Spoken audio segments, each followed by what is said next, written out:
What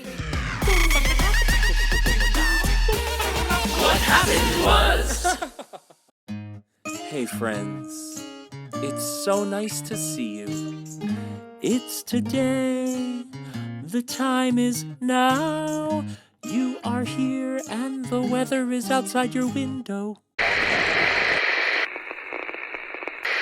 Today is the Juggling Spectacular on this very special episode of What Happened Was. I take you behind the scenes at the Metropolitan Opera in New York to meet with Sean Gandini, juggler and choreographer of the Grammy and Olivier Award-winning production of Philip Glass's 1983 opera, Akhenaten. Gandini's productions have been seen the world over. He has revolutionized juggling as a choreographic art form. Please welcome the one and only Sean Gandini. Well, hello. What happened was I'm here at the Metropolitan Opera with Sean Gandini, arguably the best juggler in the world. Arguably. But let's not argue. Let's not argue. We're here at the Metropolitan Opera doing Akhenaten, the Philip Glass opera, and Sean choreographed this show for jugglers. With a lot of help from my friends, as the Beatles song goes. Yes, yeah. And this is our 5th year doing this production. Yeah. Production number 5. We've been in London twice, going back for a 3rd time, LA Opera and Metropolitan Opera twice.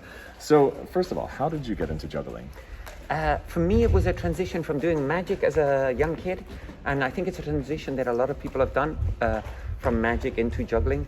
And juggling has a kind of addictive quality to it. It does. So when I met juggling, it replaced some other addictions, and it was just the right addiction at that time in life. And then I realized that it had a huge aesthetic potential. Yes. And then I met my wife, Katiula Hokala, who's such a part of Gandini, and together we thought, is there something about the dance quality or the structure that it could be composed like music or dance? So that's where it's coming from. Yeah. Well, and I've seen many of your shows, and that's what's so extraordinary is you do incorporate dance and movement, and you choreograph. It's not, juggling, of course, is a circus art, right? But what you kind of taught us was that juggling was something that came from ancient Egypt, and indeed, an ancient art form. And in fact, Phelim had a dream about jugglers being in Akhenaten, and then when we first got into a studio to play a bit, I told him about these images, that the earliest known depictions of juggling are these Egyptian hieroglyphics, which are 4 women in these extraordinary positions. Yes. And then he said, okay, we have to do this. This is the right thing. Absolutely. And when you see this, it's very obvious they're juggling. There's no question about it. There's absolutely no question. Yeah. I love the fact that they're women, and I love that somehow there's this strange link to the juggling world. Yeah. But how do you then build a juggling empire that, you have these shows that travel all over the world? Because it's I'm an opera singer and actor, which is an unlikely career, but you're a career juggler. That is an unlikely path. Is this... I think we've been lucky, and we are obsessive. I'm lucky that both myself and my wife do this all the time. And in fact, during the pandemic, we realized how much we love juggling and making juggling things. I guess one of the unique qualities is the ensemble. The fact that sometimes it almost feels like a juggling orchestra or a juggling skills group. And that's very unusual. A lot of jugglers, because of its obsessional quality, tend to be very good soloists or a duet or a trio.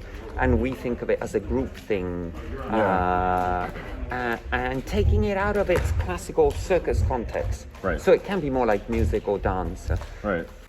And here you are at the And here we are at the Metropolitan Opera. Life is good. But this isn't your first time using classical music with juggling. That's something you've done for quite a No, while. we have a history of doing it. And in fact, in what's called minimalism, we've done quite a lot of work with, choreographing to Steve Reich music, or there's an American composer called Tom Johnson who wrote some pieces for us specifically for sound balls. Or this morning, I think you saw we were rehearsing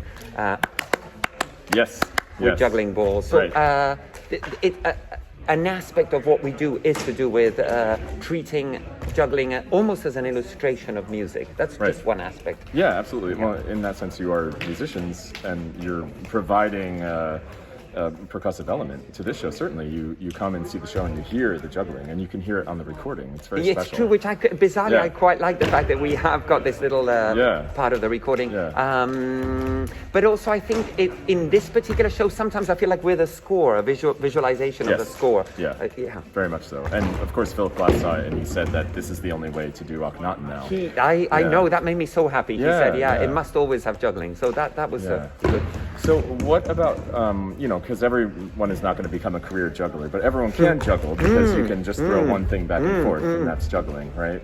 And that's what you taught me when we first got together. You had me juggle one ball, and then I graduated to 3 balls. And you're doing 3 in the show, which is fabulous. Yeah, it's really exciting. It's scary, but a lot of fun. And so many people on this production can now juggle.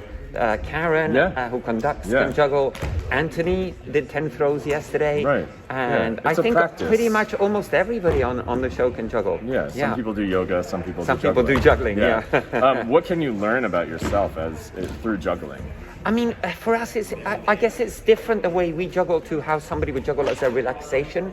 I know a lot of people find it takes them away from.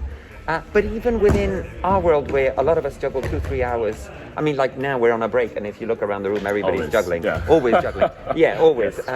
And there is something, I know if I'm really stressed in my life, I'll go to the gym, and I'll juggle, and I lose myself in it. Perhaps you have that with music. I have it with juggling. Do you have it with juggling? Isn't that wonderful? It's a beautiful way to focus. Because, I've dropped a few times in the show, and I drop when I'm not focused, and I lose myself in my thoughts, either past or future. But when I'm present and focused, I'm totally fine. I mean, it's funny, I've recently started doing some meditation, and there are some parallels. But bizarrely, I watched this fascinating documentary on skateboarding recently, and some of them were saying that whatever worries they have in life, there's something about doing that activity that you like that takes you away. Maybe it's a metaphor for that you could do with anything. That whatever you are passionate about, you can lose yourself in. And for sure. I have that in my garden. I'll go out and spend 10 hours and wonder where the day went. But I'm very grateful to be a juggler now. You are. We're not sure if you're juggler 0 or juggler 13. Well, I like 0. I think 0 is a nice one. Because I think I shared with you, I was a kid who didn't really like to throw or catch balls or go to PE or do sports. I was a musician, and so this has gotten me over some fears for sure. That makes me so happy, and I know we have a couple of ballerinas we work with at the moment who've had a similar experience of thinking when they were little they weren't ball catching people, and then later in life via juggling they have become ball catching people, and that makes me very joyous. Beautiful. Well, I have 2 questions that I ask all my guests. First, if you could go back in time to any moment in your life and tell your younger self in that moment one thing, what would it be? Oh goodness. I would say to trust one's stubbornness and I mean, in a way, there's a thin line between stubbornness and delusion, and I think we tread that thin line. But I love that. But to embrace that, a thin line between stubbornness and delusion. Yes, that's what I would tell my younger self. And finally, what is the meaning of life? The meaning of life. That is it. I wish you'd warned me about this question. Is it not juggling? The meaning of life, I don't know. I sometimes wonder how much science and numbers and mathematics explains, and whether the meaning of life is to question what the meaning of life is. I think maybe that's to think about it and to be in the moment. Be in the moment, just like juggling. Well, where can people learn more about Gandini juggling? On our website, gandinijuggling.com, and on our Instagram, we try and put a lot of ideas about how we think of juggling and our juggling friends and our extended It's fabulous. juggling family. I've appeared on your Instagram. Many times. Well, go check out Gandini Juggling. There's shows touring the world, certainly coming somewhere near you, and pick up a ball and juggle today. And thanks for having me, Juggler Thank Zero. You. Juggler Zero's with us today. And his majesty said unto them, Ye, behold the city of the horizon of the Aten, which the Aten has desired me to make for him as a monument, in the great name of my majesty forever. For it was the Aten my father that brought me to this city of the horizon. There was not a noble who directed me to it, There was not any man in the whole land who led me to it, saying, "It is fitting for his majesty that he make a city of the horizon of the Arten in this place." Nay, but it was the Arten my father that directed me to make it for him. Behold, the pharaoh found that this site belonged not to a god nor to a goddess. It belonged not to a prince nor to a princess. There was no right for any man to act as owner of it. I will make the city of the horizon for the Arten my father in this place. I will not make the city south of it, north of it, west of it, or east of it. I will not pass beyond the southern boundary stone southward, neither will I pass beyond the northern boundary stone northward to make for him a city of the horizon there. 5, 6, 7, 8, 1. There are a couple things where